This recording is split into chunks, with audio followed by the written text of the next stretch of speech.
Well, hello, sunshine. Gonna do a little bit of smoking some bacon today, and I want to talk to you a little bit about chainsaws, and I want to talk to you a little bit about some other stuff, and I need some of your help.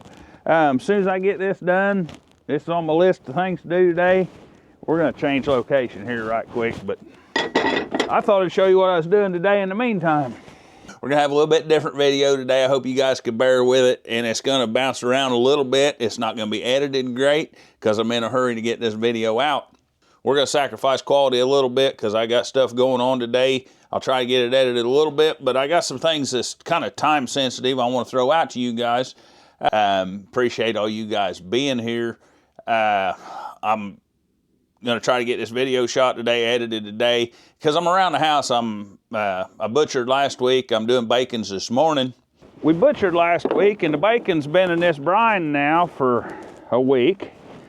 So it's time to smoke them, and they're gonna get smoked for about 24 hours here in the smoker. Or at least 12. Ooh, doggies.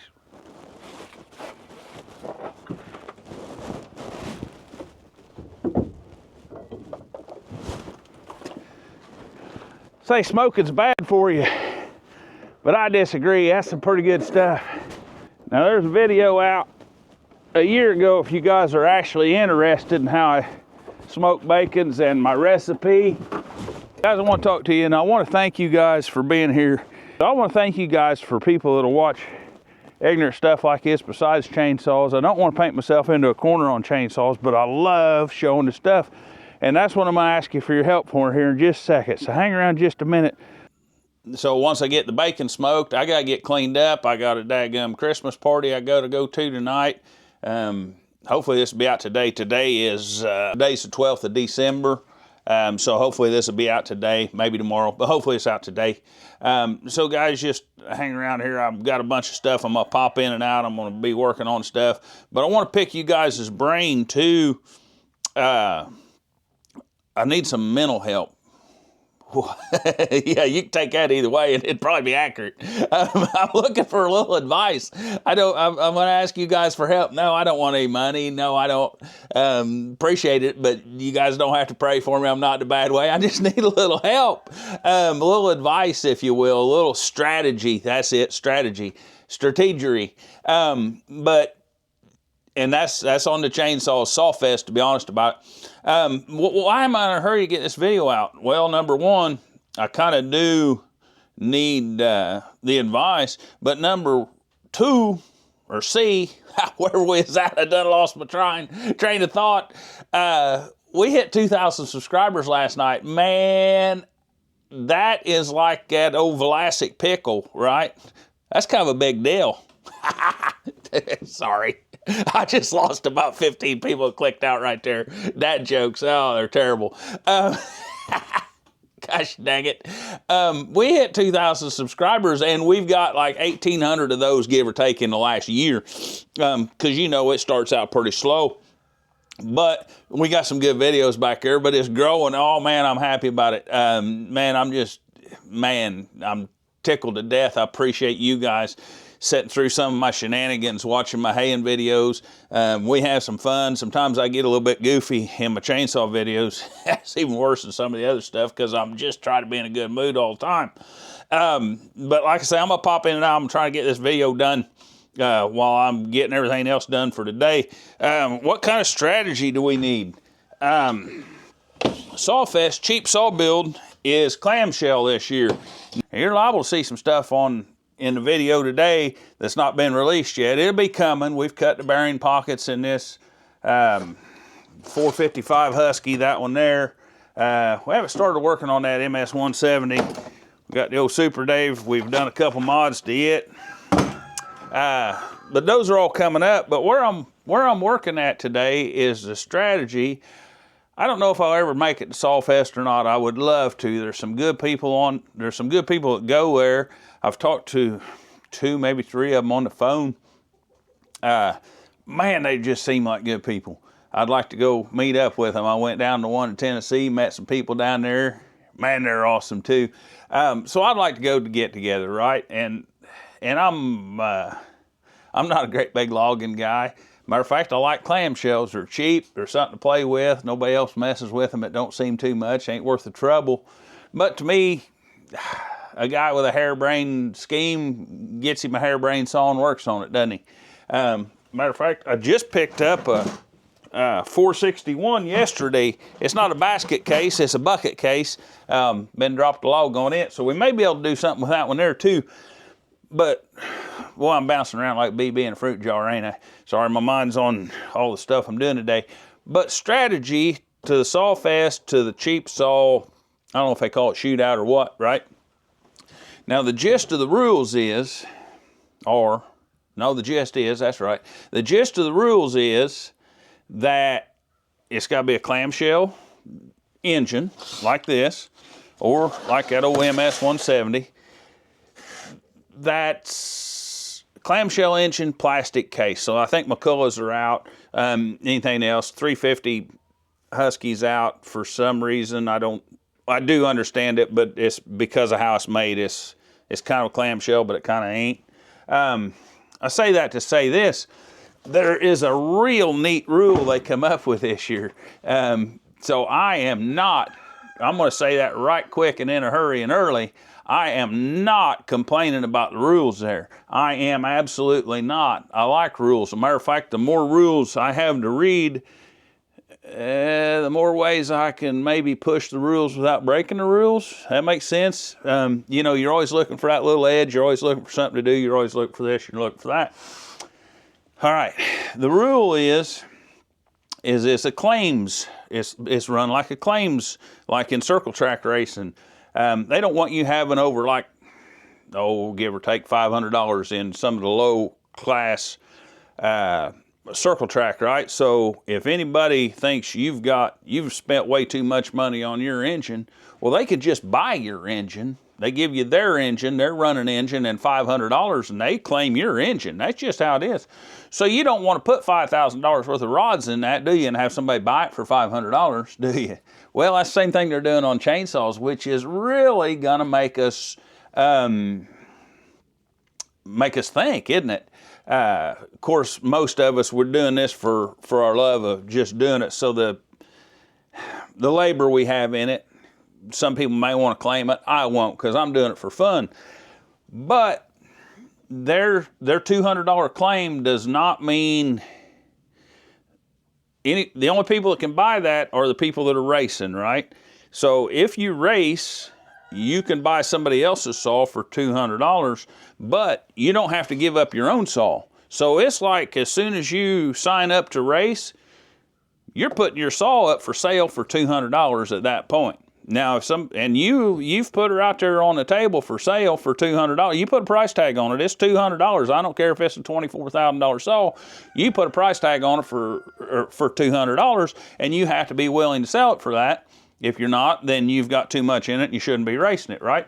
So the rule is $200. So what's the strategy to that? Well, you can run up to a 64cc saw, 64 point something, like an MS390 will work, right? 290, 029, all those, that same class, that'll work. Problem is here, if you get one just in running condition, you're better off to sell it for $300, right? If you're racing, I wouldn't want to sell it. I've got a 031 or 310 over there, so it's got 39 top end. It'd be just right for it, but if I sell that saw, that's a $300 saw, just the way it sits. So I'm not going to soup it up, plus have to sell it for $200, and plus I'm not going to win it anyway, right? Same way with like this Husky 455. Those are about a $300 saw like this, just as it is, and this one's bone stock. It's just running. I've done a couple things to it, but it's bone stock right now, right down to got the screen in the muffler. So theoretically, I'd be a lot better off to sell that one there for $300 versus driving 600 miles to Ohio, throwing her on the bench, because it ain't gonna win anyway. And now I've cut the base on this one here. I've got some neat things going on this one. The videos will be coming up, but it's still a stock saw that's worth $300, right? So that kind of kicks that one there out. Can't build one of those. Well, now, That gets us down to stuff like this MS 170. They're $150 in running condition, right? Which means I can have all kinds of fun, tear this thing up, ruin it, whatever I want to do, soup it up, have a good time. And if somebody gives me $200 for it, they just kind of took it in the shorts. It might be worth $200 to them just to see what I've done to it.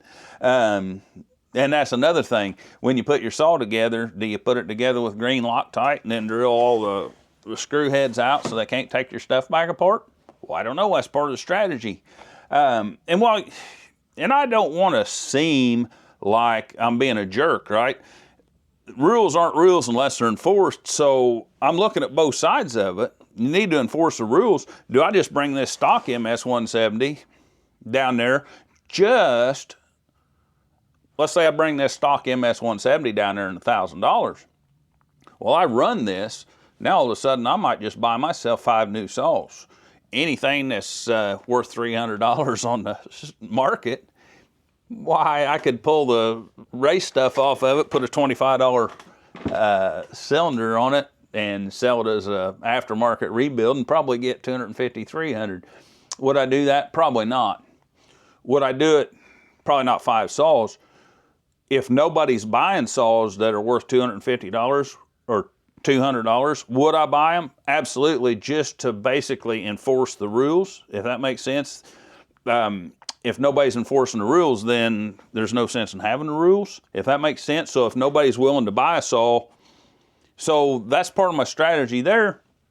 Now, why wouldn't a guy bring an MS 170? Well, that's a 30-some cc saw, so we want to get us a 50 or a 64 cc or push it.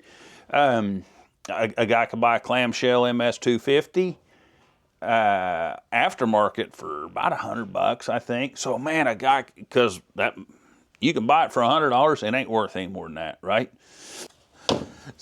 So guys, it looks like the strategy's either going to be take something like this old MS 170, which you know won't compete. It'd be at the smallest end.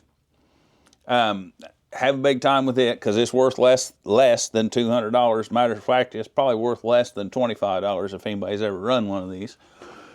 Or find the biggest saw, Clamshell. That's part of my problem. I'm not familiar with what all's out there. There might be a great knockoff Chinesium 60cc saw that's clamshell plastic case for $100 that I don't know nothing about. Well, as long as I can get a cylinder and jug, because I'll mess a couple of them up. That's it. That's what I'm looking for help at, guys.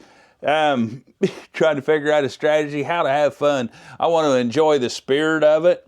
Have it less than $200. I would like to be competing against other people that also have the same spirit of following the rules and keeping it below $200. Therefore, the enforcement has to happen. And I've had people say, man, that'd be a jerk move to go down there and buy people's saws. Well, I went down and picked up that MS 461 yesterday, bought it scrap, was coming back home. I had a bull that I banded here last week, and the band slipped, the clamp slipped, and it was going necrotic. So I'm rushing home, no excuse, but I was running 55 in a 30, and I didn't realize I was in a 30. It was on the outskirts of a little burg that's not even big enough to have a post office. We'll call it a speed trap. It's not. There's speed limit sign there. I was clearly speeding, I assume. I got pulled over. Now, there's one of two things could have happened. I could get mad at that police officer because he gave me a ticket, right? Dadgum him, I got all this going on. But again, on the other hand, I knew what the rules were. The rules are to drive 30 mile an hour. And I chanced the rules and drove 50 or 55 or whatever he said. And I'm not doubting him. Honest, good guy. I could have got mad at him saying, oh man, he gave me a ticket, it ruined my day. Well, same way with this saw. Man, that guy bought my saw for $200, it ruined my day. Well, that's all right. We knew the rules when we started, didn't we? And if nobody's enforcing that 30 mile an hour speed limit, they just will not have one up there, and everybody's kids and dogs are getting run over there in town. I was absolutely in the wrong by running above the posted speed limit, wasn't I? And let's face it, we could build a $225 saw because everybody goes 5 over the speed limit, right? I was crashed her out 30 and running 55 and a 30. That's terrible. That's 25 mile an hour. That's almost double the speed limit. It was terrible. I shouldn't have been doing it. Did I deserve a ticket? Absolutely. Did I get one? Absolutely. For some reason, no, I didn't. He asked me why I was speeding. I said, I don't have an excuse. I got a reason. I'm trying to get home, save a bull, and I just didn't even see the speed limit sign. All right, slow down. All right, thank you. My point is, what's our strategy going to be? Is there a way to run the speed limit and still get there faster, right? So guys, have fun with it. Let me know what you think. I'm going to go check on this bacon. I'll bring you guys check on the bacon one more time and see if it's smoking in there good. I fired up the other smoker. I may put a link up here. Nobody ever clicks on after stuff. But if you're curious on how I do bacon, that's up there. We got some clamshell stuff coming up. This video won't be edited for shucks. But I just wanted to thank all you guys, especially you guys that are listening still right now. You guys are what helps make this channel. I've told people in the comments before, I said, doing YouTube's like a kid throwing a temper tantrum. It ain't no fun if ain't nobody watching. This wouldn't be fun for me to do this if nobody was watching, if nobody was commenting and joining in. Oh, that's what makes it so much fun. Kind of like a temper tantrum. Even the haters. I was talking to another guy the other day. I'm like, don't let them bother you. I said, if you was in a big old crowded amphitheater and people all spent their money to come watch you sing, you as a rock star, right? I said, and there's one guy up there in the corner hollering, you can't sing.